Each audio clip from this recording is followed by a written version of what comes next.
invitarlos también y bueno, con ellos también conocerse acerca de sus vivencias, así que bienvenidos. Ellos son los fotógrafos Luis Fernando Jaramillo y Mabel Castro. Bienvenidos a Abstracto. Muchas gracias. Gracias por la invitación.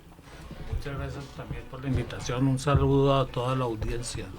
Lo mismo. Saludos también a la directora Margaret, directora del Museo de Arte del Tolima. Claro que sí, es un honor para nosotros tenerlos en este espacio. Y bueno, Margaret, te dejo a ti también hay como, no solo como fotógrafa ni como directora, sino como compañera de experiencias de Fernando y de Mabel para que empieces a dialogar con ellos y hacer también la breve presentación de nuestros invitados.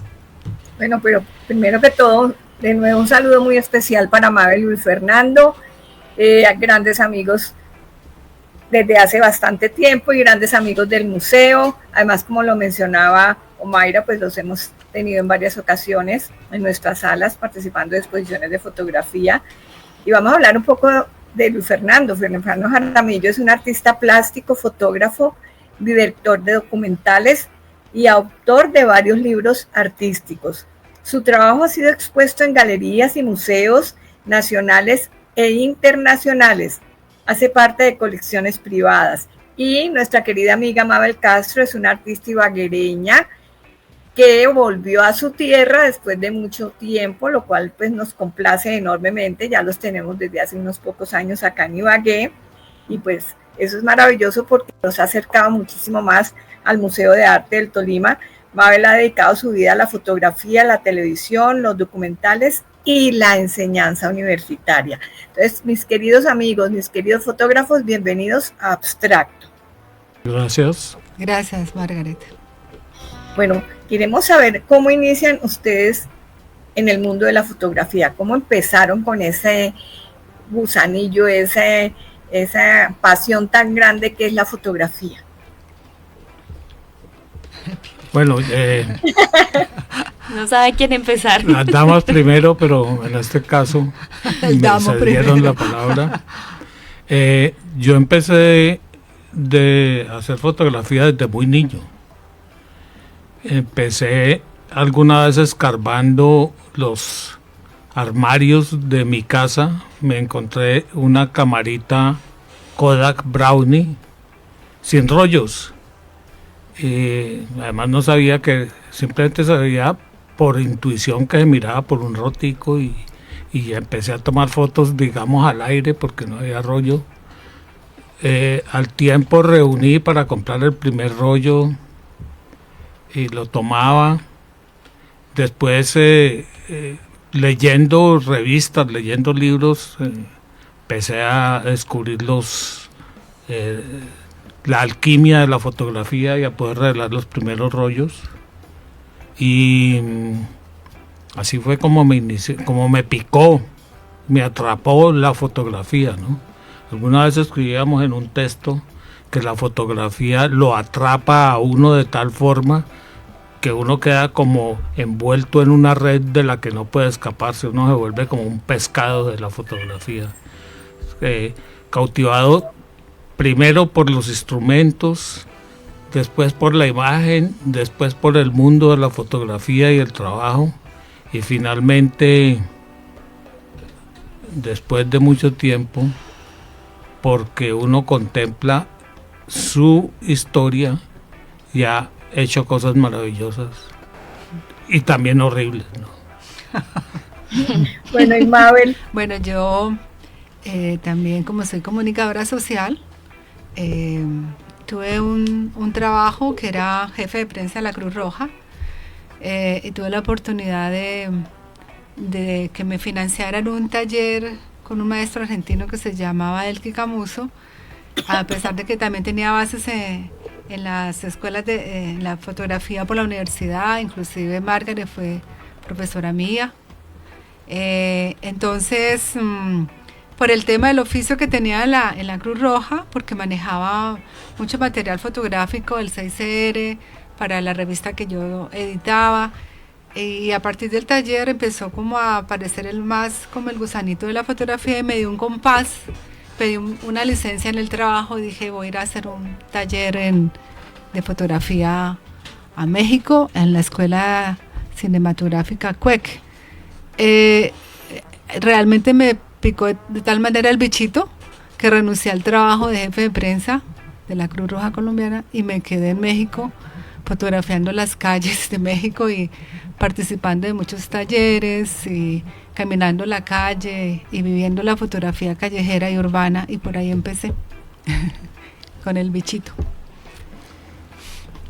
Bueno, ¿y cómo se encontraron? ¿En qué momento de la vida, ya con ese bichito de la fotografía que los había picado tan fuertemente? ¿Cómo se encontraron ustedes? ¿Quieres contestar o contesto yo? Bueno, yo por el oficio también de comunicadora, porque también como fotógrafa me costaba mucho trabajo vivir de solo la fotografía, entonces seguía enganchada después de un tiempo como comunicadora. Entonces trabajé en Telepacífico y adquirí la experiencia en televisión a nivel de producción y programación. Y trabajé allí y después tuve mi propia productora, tuve un socio para hacer comerciales y documentales institucionales. Y ya eso fue en Cali. Y cuando ya regresé a Bogotá, yo quería seguir trabajando, pero no tenía como equipo. Un amigo en común de la universidad, somos de la misma universidad, Jorge Tadeo Lozano, me dijo, ve, Jaramillo vivía en Nueva York y acaba de llegar con equipos, y entonces yo necesitaba armar un equipo con cámaras, en este tiempo era la 3/4, y entonces lo llamé y por ahí empezó a nivel de trabajo, empezamos a trabajar y a conocernos. ¿Tú qué quieres decir? Y el flechazo también. Y el flechazo de paso. El flechazo, sí. Muy productiva. Muy productiva, muy creativa el encuentro. Hasta el día de hoy. Porque nos conocimos trabajando y seguimos trabajando, ¿no? Entonces ese ha sido muy agradable, aunque no es a veces agradable que dos artistas, dos fotógrafos, dos creativos vivan juntos. La convivencia a veces es muy difícil porque cada uno quiere tener la razón. Los artistas de por sí somos tercos, somos individualistas, somos egoístas y a veces nos provoca como jalarnos de las greñas, pero pues finalmente ya con el tiempo hemos aprendido como a negociar. Entonces son tus ideas, mis ideas y cómo las cocinamos juntos, ¿no? Cómo hacemos este sancocho. Y pero, ya, pues no ha sido malo porque llevamos 27 años en este oficio. Bueno, y ese trabajo tan maravilloso, además porque pues siendo yo fotógrafa, sé cuánto lo sufrimos, pero cuánto también lo disfrutamos. Los ha llevado por diferentes lugares de Colombia. Cuéntenos un poco de ese recorrido, de esos viajes, de esas diferentes etapas en las que han trabajado, tanto individual como colectivamente en nuestro país. Pues yo tuve una experiencia bonita que fue que trabajé 15 años con la revista Credencial, pero antes trabajé con Trayectos y con Avianca. Esto me permitió hacer un recorrido por muchos puntos de Colombia y también del Caribe. Conocí, pues ahí fue muy lindo trabajar a nivel de arquitectura, de patrimonio, de gente, de gastronomía, de cultura, la cultura de nuestro país, la fotografié. Y después, con Luis Fernando, una productora nos llamó a trabajar con un proyecto que se llamaba Vive Colombia, Viaja por Ella, que era la Oficina de Comercio Exterior, y contrataron 5 fotógrafos, si no me falla la memoria, y nos repartieron en diferentes zonas de Colombia. A Luis Fernando lo mandaron a la parte sur, yo tuve que viajar a una parte de norte, sí, norte de Santander. Santander es, ahora se me olvida, bueno, en la costa, y después en algún momento nos juntamos, que fue cuando nos tocó Tolima y Neiva, Tolima y Huila, y era un recorrido bien interesante porque era hacer un recorrido pueblo a pueblo, o sea, casi como haciendo una agenda milimétrica de cada sitio, y lo mismo era fotografiando cultura, gente, lugares emblemáticos de cada municipio de Colombia. Entonces fue una experiencia bien linda, que la compartimos con Luis Fernando. Sí, además que ese proyecto de Vive Colombia, Viaja por Ella, pues tenía una consigna muy especial, y era recuperar la confianza de los turistas en el territorio colombiano. Pues estábamos hablando de, de un periodo presidencial en donde fue como vital promover, o sea, muchos turistas ya no venían a nuestro país por temor a las pescas milagrosas, bueno, a todo el tema del conflicto, y justamente pues ese proyecto sale en ese contexto. ¿Tuvieron ustedes de pronto alguna experiencia un poco como incómoda o desagradable en ese trayecto? Porque pues ustedes eran los que iban a viajar a captar las imágenes, a mostrar, se estaban arriesgando de alguna manera. Pues, a ver, lo que pasa es que... ¿Me acerca el micrófono? Lo que pasa es que veníamos también de otras experiencias, pero sí, en Viva Colombia, alguna vez en los llanos la guerrilla nos quiso llevar, también en el sur, por el área de San Agustín, ¿no? Nos propusieron que nos fuéramos para el macizo central, y bueno, pero yo venía de hacer un programa bastante pesado como era Bitácora, la conquista de la paz, que era el programa de reinserción de la Presidencia de la República, con Holman y con otros compañeros, donde nos tocaba todas las áreas problemáticas de Colombia. Pero lo que quiero contar es lo siguiente. A raíz de esta exposición del Museo de Arte del Tolima, cuando nosotros recibimos la invitación, nos acordamos que teníamos unos rollos fotográficos en diapositivas que nunca los habíamos sacado a la luz.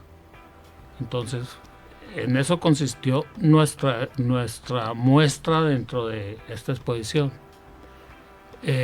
Mostrar el desfile de Ibagué de 1997. Sin embargo, nos encontramos con un gran tesoro, y en eso sí estamos agradecidos de esa invitación, porque nuestro pasado fotográfico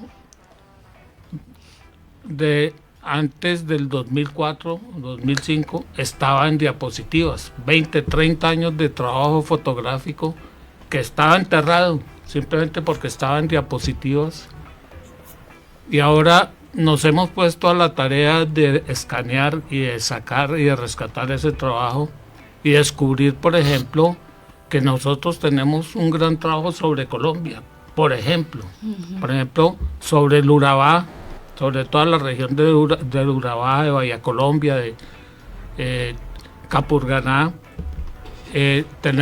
Yo particularmente tuve un trabajo atravesándome el tapón del Darién. Con Mabel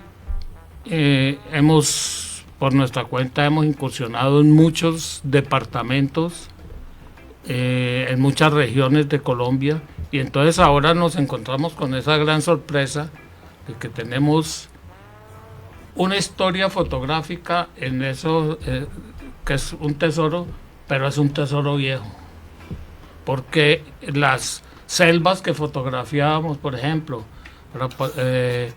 el tapón del Darién, cuando yo lo pasé en 1999, 97, era una selva donde yo transité de Colombia a Panamá simplemente con 2 personas y no nos encontramos a nadie. Hoy en día sabemos que es el principal camino de inmigración y lo que nos ha mostrado la prensa de los horrores, que es el mismo camino que yo recorrí, pero lleno de sangre. Entonces, por ejemplo, hace poco recibí yo la tentadora oferta de que publicáramos esas fotos. Y yo me puse a pensar que no era el momento de publicarlas, porque ¿qué voy a mostrar la belleza del tapón del Darién de hace 20 o 30 años con lo que es hoy, que no existe? Hoy el tapón del Darién no existe, es una ruta de muerte y de inmigración y de tráfico de personas. Entonces no vale la pena mostrar ese tipo de bellas historias. Y también volviendo a tu pregunta, Mayra, sobre los tiempos donde trabajábamos, que fueron épocas de riesgo para moverse en el país, que había miedo de salir a las ciudades, a los municipios. Nosotros nos atrevíamos o nos tocaba salir y tuvimos una experiencia interesante con la Cruz Roja Colombiana y con la Cruz Roja Internacional, que nos contrataron para trabajar en las minas, fotografiar el tema de las minas antipersona, las víctimas civiles de las minas antipersona. Ahí también nos dividieron, le tocó una parte de Colombia y a mí otra parte de Colombia. Entonces fue fuerte claro, ver el tema de amputaciones, de dramas psicológicos, y ver las víctimas civiles del conflicto en Colombia en ese tiempo. Estamos hablando del 2000, ¿eso era 2003? 2003. Más o menos. Sí, 2002. Inclusive de eso publicamos un libro que se llama No podemos... ¿Cómo es? No podemos caminar por usted, algo así. Pero bueno, sí, igual ayudarle. Hubo una exposición en la Cruz Roja de formato grande, eran fotos como de 2 metros de cada víctima que se fotografió, y fue una experiencia interesante de fotografiar de la manera más digna posible, mostrar las heridas de la guerra, ¿no? Y del conflicto. Claro, ser testigos de todo eso también sí, alberga en la memoria una serie de recuerdos. No solamente tiene un archivo fotográfico amplio, sino en la memoria, en el corazón, quedan grabados esos momentos y esas situaciones. Margaret, ¿algún comentario antes de ir con la programación de exposiciones? Sí, mi Mayris, parece que no sé qué pasó con las imágenes. Mirar. ¿Cuáles? Listo. No, ya. Otra cosa importante es saber por qué ellos decidieron escoger Ibagué, el Tolima. Para vivir. A ver, nosotros no vivimos en Ibagué exactamente. Quisiéramos también estar acá. Más cerca, Fernando, el micrófono, por favor. Quisiéramos vivir más tiempo en Ibagué. Realmente estamos en un reclusorio llamado Alvarado, donde construimos nuestra casa y un asunto, un espacio muy bonito de creatividad, de reposo, de sano esparcimiento. Pero nosotros somos también fotógrafos urbanos y somos artistas urbanos. Nos hace falta la gente, nos hace falta el tráfico, nos hace falta muchísimas cosas que son necesarias. Entonces, yo me acuerdo, cuando digo estas palabras, me acuerdo del maestro Enrique Buenaventura en Cali, el gran maestro del teatro colombiano, que en esa misma época que mencionábamos anteriormente, le dijeron que le propuso su esposa, que es francesa, y su hijo, que se fueran a vivir a Francia. Y Enrique Buenaventura dijo, no, pero pues, ¿cómo así? Yo no me puedo ir porque a mí me hace falta la guerrilla, me hace falta los ladrones, me hace falta los limosneros, los amigos de la calle. En Francia no voy a tener eso. Entonces, más o menos, esas mismas palabras del maestro Buenaventura, yo me las aplico. A mí me hace falta, y a Mabel nos hace falta también la fotografía urbana y el mundo, ¿no? Y ante la pregunta de Margaret, ¿por qué Ibagué? Sí, de alguna manera, pues fue como de pronto sí influyó que yo soy ibaguereña, por supuesto, y Y también hemos sentido que tenemos una casa amiga, que es el Museo de Arte del Tolima, y a la directora, y entonces siempre nos hemos sentido acogidos y quisiéramos estar más cerca realmente al museo, y por eso es un poco la preocupación de estamos en Alvarado pero no estamos en Ibagué. Fue un sueño como que se cumplió, siempre se quiso tener una casita como en el campo, de soñadores que siempre hemos creído también en la preservación de la naturaleza, comprometidos con el cambio climático, y bueno, hicimos una casa sostenible, etcétera, pero al final ya sentimos que se está cumpliendo una etapa y sí queremos estar en la ciudad. Bueno, aquí los esperamos, brazos abiertos. Gracias. Y el museo siempre será la casa de ustedes. Eso lo sabemos. Gracias, Margaret. Otra cosa importante, Mayris, es contarle a los oyentes qué exposiciones vamos a ver en el museo o pueden ver en el museo. ¿Qué exposiciones visitar en el museo?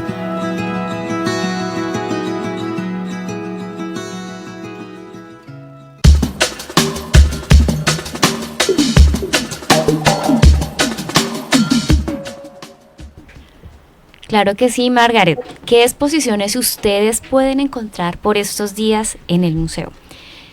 Una de ellas es, y la inicio con una pregunta, que es para todos los que estamos en este momento oyendo. ¿Cómo reaccionamos cuando algo nos sale mal? ¿Sí?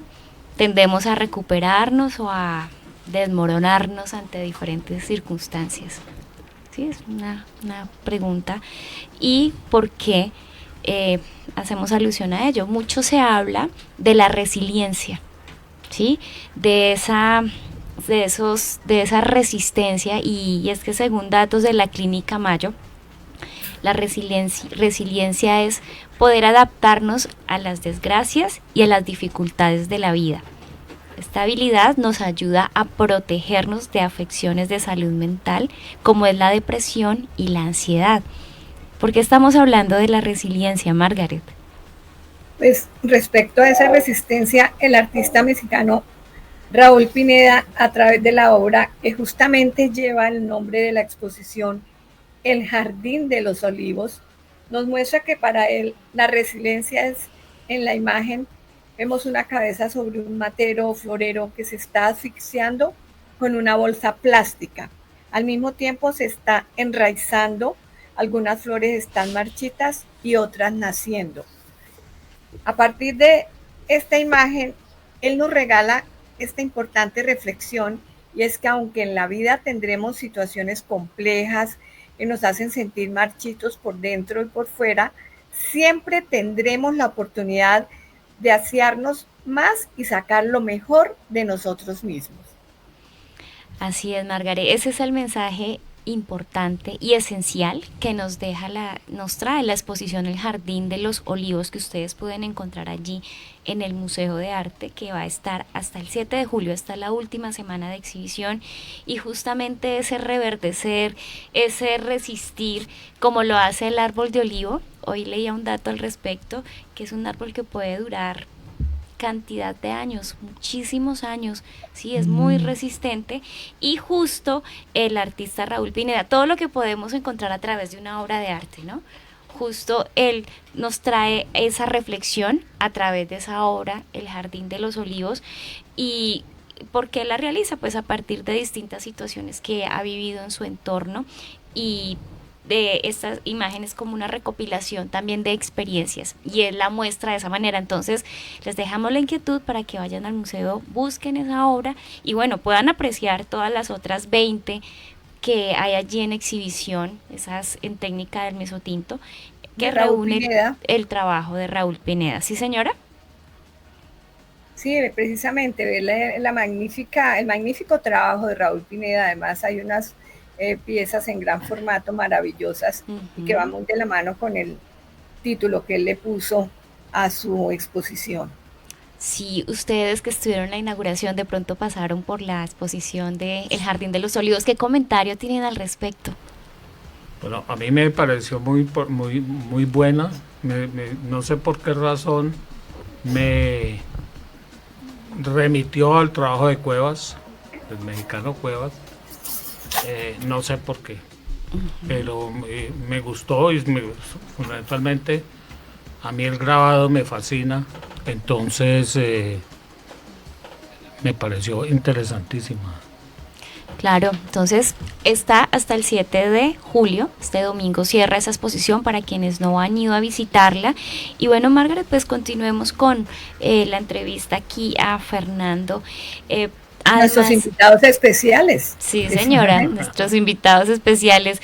Fernando, usted, además pues de ser fotógrafo, también es director de documentales y, como nos explicó ahora, trabajó en diversos temas, ¿sí? Paz, medio ambiente, educación, salud. ¿Con cuál de ellos usted se ha identificado más? ¿Cuál es el tema que más lo atrae? Hay trabajos que se realizan porque, digamos, toca, pero hay otros que tocan las fibras y son de más gusto. En su caso, ¿cuál ha sido? Bueno, yo a veces pienso que no me han tocado los temas ricos. ¿No? ¿Aún no? No, me han tocado los temas duros, sí. Los temas complejos, pero de todas formas es un gusto y eso es uno tanto en fotografía como en video, como en cine, como en televisión, tiene que divertirse. A pesar de lo estresante que sean las cosas, es divertido. A mí, por ejemplo, un tema que no me gusta cubrir es el orden público. Tengo pavor a una bala perdida, a todas las cosas que pasan en el orden público, sea en situación de paz, sea en situación de guerra. Me atraen mucho los movimientos sociales. Por ejemplo, y estamos buscando la posibilidad de trabajar en estas consultas populares que ha habido en el Tolima, en Cajamarca, en Piedras, en la frustrada consulta popular minera de Ibagué. Juntar todos estos elementos me parece interesante y que la gente hable. Me parece muy interesante, por ejemplo, los movimientos sociales que están pasando en Cajamarca después de la consulta popular, porque la gente se está enfrentando a temas sociales pesados como el cultivo del aguacatejas, como que llega la gente con las maletas de billete a comprar la tierra y entonces están acabando con el agua. Bueno, todo ese tipo de llamémoslo de luchas populares, me llama mucho la atención documentarlas, ¿no? Y también situaciones de medio ambiente para defender en el Tolima. Por ejemplo, a mí me parece importante defender el río, ¿cómo se llama? Doima. Pues me parece que es una belleza de río, por ejemplo, un río que tiene ostras. Eso es insólito. Y eso está desprotegido totalmente. Pues sí, el Conveima, que aquí pasa por todo el centro, está en una contaminación impresionante. Es correcto. Es el opia. El opia. El opia. Y Sí. Todas estas cosas que pasan con las fumigaciones de arroz que vuelan sobre las fuentes de agua rociando glifosato y este tipo de cosas. Me parece que en el Tolima hay una cantidad de situaciones que hay que documentar y que hay que mostrar. Hay mucho por hacer. Hay mucho por que se hacer. vengan para Ibagué. No, complementando un poco lo de Luis Fernando, yo tuve una experiencia, digamos, personal, que por la vivencia que tengo en la casa en Alvarado, estamos cerca a Piedras y al río Opia, entonces he tenido mucho tiempo para pensar, para reflexionar y para entender dónde estoy, y complementando eso que dice Luis Fernando de las luchas populares, de las consultas popular ganada por la gente de Piedras para que la Golden Ashanti, Anglo Gold Ashanti no invadiera esta zona vertiendo mercurio con el tema de la colosa en Cajamarca, etcétera. Entonces me hice un video personal que lo monté en YouTube, que se llama Hacedora de Sueños, donde ilustro o documento o grabo el día a día de estar en el campo, yo siendo citadina y fotógrafa urbana, enfrentarme con la soledad, con los silencios del campo, pero también con todos esos conflictos que hay y con lo duro que es vivir en el campo y entender las luchas populares, la lucha por el agua, por el clima, el calor tenaz, el que uno llega a una tierra donde no hay un solo árbol, entonces en llegar a sembrar árboles, en tener una experiencia ambiental y en confrontarse uno con la realidad, no es de ya decir teórica, qué lindo ser ambientalista, no, ya hacerlo. Y entonces esa experiencia fue linda y entonces viene como ahora la otra segunda parte, bueno, ya no es tan fácil estar siempre mirando los sonidos del campo, los pajaritos, grabé absolutamente todo, el amanecer, el atardecer, los azulejos, los ciervos, el río, me fui muchas veces al río Opia, lo sentí, lo grabé, fue una experiencia interesante, o sea, me siento feliz de haber, digamos, estar aquí en esta tierra y viviendo, además, el río Opia de la infancia, ¿no? Porque, por ejemplo, las ibaguereñas de antes los padres hacían el sancocho allá, entonces yo soy del paseo en el río Opia, la olla, el sancocho de olla, entonces ese es mi río de la infancia, entonces todo eso lo he recuperado y lo estoy viviendo y me siento como tranquila de estar aquí y haber como cumplido un pedacito ahí y que la ciudad, la región me ha alimentado también de alguna manera. Hay otra parte importante en el trabajo de ambos. Fernando, por un lado, director de documentales, y Mabel como productora y realizadora de comerciales y documentales para televisión. Cada uno de ustedes, dentro de esos trabajos, como lo mencionaba ahora Omaira, ¿cuáles son los que más les han dejado una huella profunda? Pues hemos hablado un poco sobre eso, pero como eso es como una parte importante en la vida de ustedes, de todo este vasto trabajo, amplio trabajo que han realizado en estas líneas, ¿cuáles son las que realmente les han dejado esa huella grande en su corazón y que de pronto en algún futuro lo pudieran volver a hacer? Mira, cada trabajo tiene sus propias dinámicas. Hace 2 años tuvimos la posibilidad de hacer un documental sobre un señor de Boyacá que era un minero Carbonero. Del carbón. Empezó asociado con su mamá en una pequeña mina y fue creciendo. Hoy en día es una de las empresas más prósperas de la industria del carbón en Colombia. Es el principal exportador de carbón coquizado en Colombia, con más de 1 millón de toneladas anuales. Entonces, hacer ese tipo de biografía, de biotipos, enamora, claro. Porque uno termina no solamente fotografiando o retratando el personaje, sino también el monstruo que este personaje ha creado, la gran industria, porque esos personajes tienen minas, tienen industria, están pensando cómo producir energía, están pensando en la gran empresa y en las grandes necesidades que tiene este país también a ese nivel. Entonces, eso es bello. Por ejemplo, a mí el trabajo de Bitácora, la conquista de la paz, me pareció muy interesante. Trabajo donde se hicieron 30, 40 documentales sobre la reinserción que ocurrió cuando la negociación con el M-19 y con el EPL y todos estos grupos, porque no era que a la gente la tiraran en una aldea abandonada, sino que cada uno tenía que tener un proyecto, y esos proyectos nosotros nos fuimos por todo el país documentándolos. ¿Qué estaban haciendo los reinsertados? Que no les dieron ni moto ni taxi, sino que les dieron unas manos les dieron unas herramientas para ocupar sus manos y hacer cosas. Entonces me pareció, y en eso en todo el país tuvimos la oportunidad de documentarlo. Y Fernando me hace acordar un trabajo que hicimos en conjunto, pero fue a nivel de producción que me impactó mucho, que lo trabajamos con Lisandro Duque, el director de cine.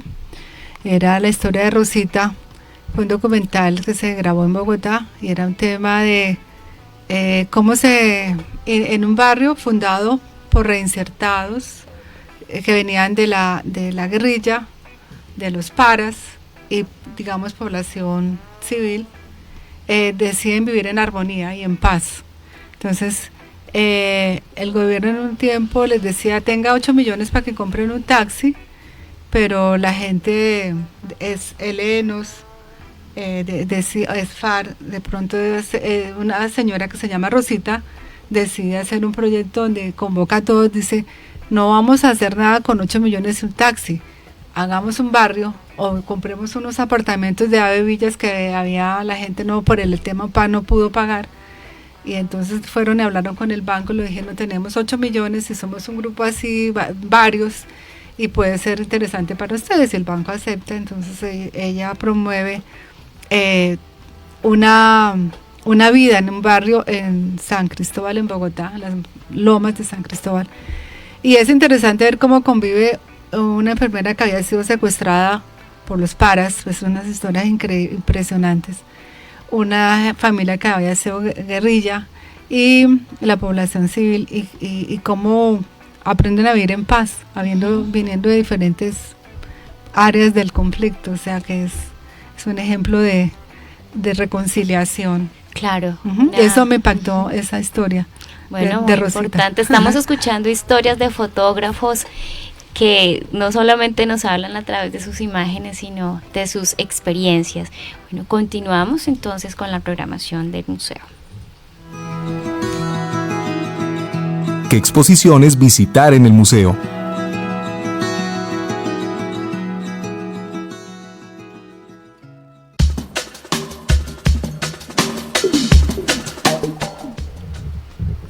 Bueno, Margaret, ya hablamos de la exposición El Jardín de los Olivos de Raúl Pineda. Ahora vamos con la otra muestra, que es Entre símbolos, lugares y afectos. Esa también es la última semana de exhibición, el domingo 7 cierra, para que vayan y visiten esas 3 salas en donde se exhiben el trabajo de 22 artistas que fueron seleccionados en la convocatoria Primera Muestra Tolimense de Arte Contemporáneo. Y muy interesante, Margaret, porque son diferentes temáticas las que los visitantes pueden encontrar y obviamente una diversidad de lenguajes. Que podemos contarle a los oyentes sobre esta muestra?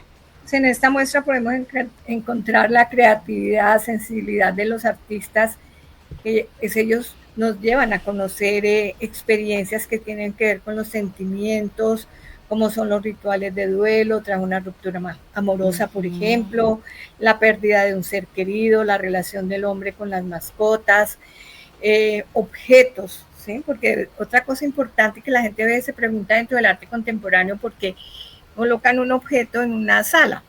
Entonces muchas veces estos objetos tienen que ver con sentimientos del artista hacia algún elemento que forma parte de su vida, la relación del hombre con las mascotas, como lo ha mencionado antes, objetos que se inmortalizan en una imagen, el pensamiento ancestral, temas sociales, políticos, la explotación laboral, bueno, en fin, los acuerdos de paz.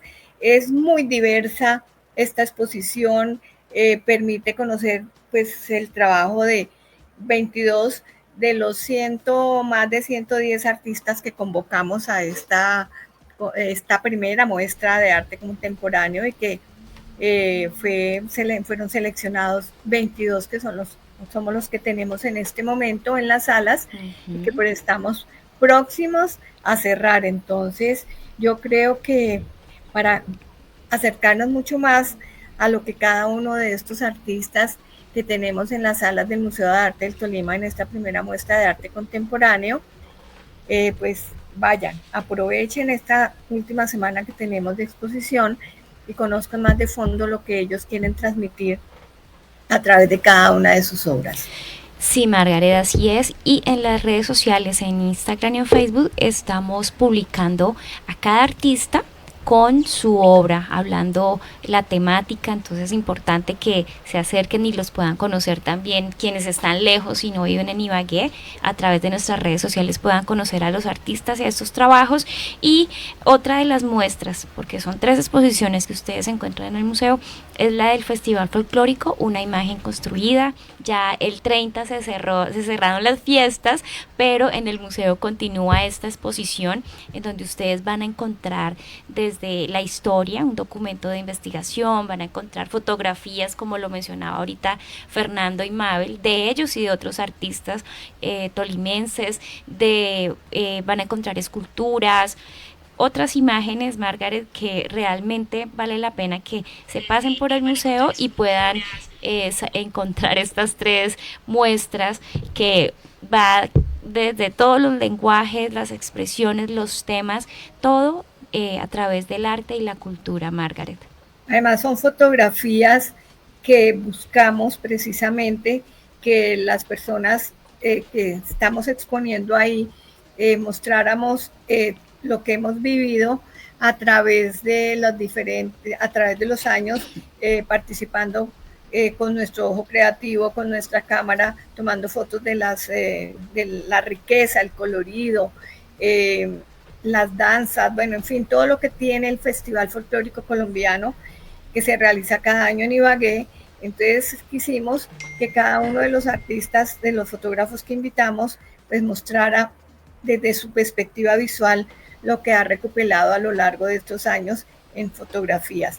Creo que es una fotografía que nos mueve, ¿no? Nos mueve el corazón, porque son fotografías que cada uno de los participantes ha tomado a través de los años.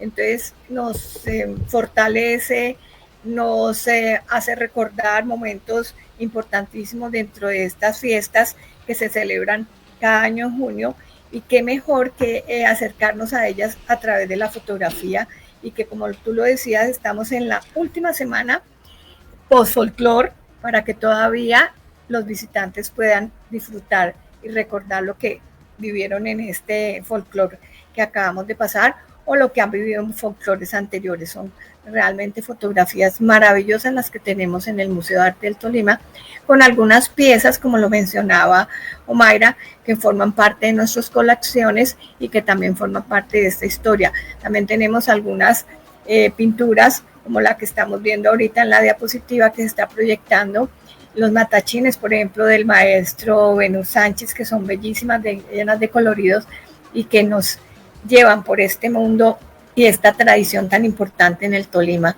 como son los matachines en el folclore.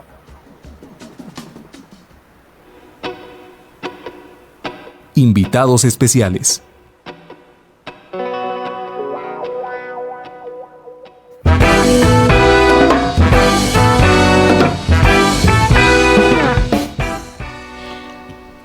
Bueno, el tiempo pasa volando, Margaret, nosotros encantados aquí con los invitados, pero pues ya tenemos que cerrar esta emisión. Esperamos haberles inyectado un poco de ese amor, de esa pasión por el arte, la cultura, por la imagen. Y bueno, ya para cerrar, nuestros invitados Mabel y Luis Fernando también están trabajando en unos libros, en unas publicaciones. Brevemente, pues les invitamos a que nos cuenten y de una vez nos digan a dónde pueden las personas conocer el trabajo de ustedes. Sí, yo tengo mi página de Instagram, también estoy en Facebook, Mabel Castro Murillo, Instagram. Bueno, ahí. Y sobre publicaciones, sí, estoy trabajando, ya tengo listo 2 libros. Estoy buscando editor. Bueno, próximamente por el museo seguramente estaremos informando sobre esa publicación, porque debe ser muy interesante. Sí. Posteriormente los tendremos en la tienda del museo, obviamente. Claro que sí, gracias. Y Fernando también está trabajando en una producción literaria. fotográfica. Ya. Bueno, hace 10 años o no sé cuántos, cuando yo tuve una exposición individual en el Museo del Tolima, el nombre era Fantasmas. Y es un trabajo que inicié hace muchos años, trabajo artístico, independiente de las cosas documentales. Y ahora hay un nuevo libro, una nueva publicación que se va a llamar Fantografías. Bueno, ahí quedamos a la expectativa de estas dos publicaciones. Luis Fernando, ¿en dónde te pueden encontrar las personas? ¿En qué sitio web?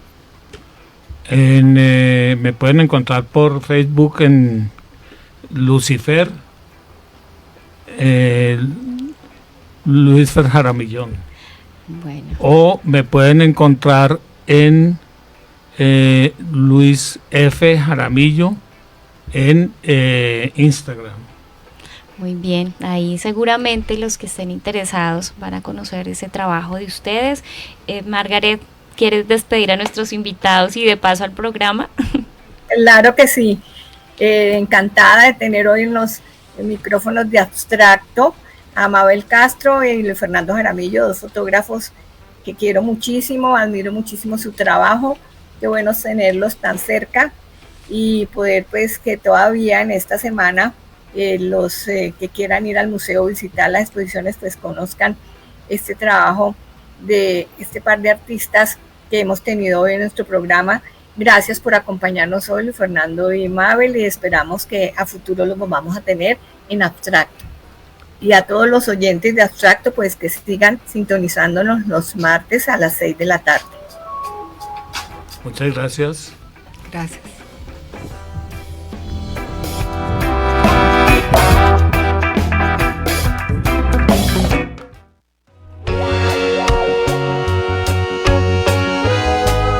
Sintonízate con el arte y la cultura todos los martes a las 6 de la tarde en Abstracto, el programa de radio del Museo de Arte del Tolima, transmitido por Radio Universidad del Tolima.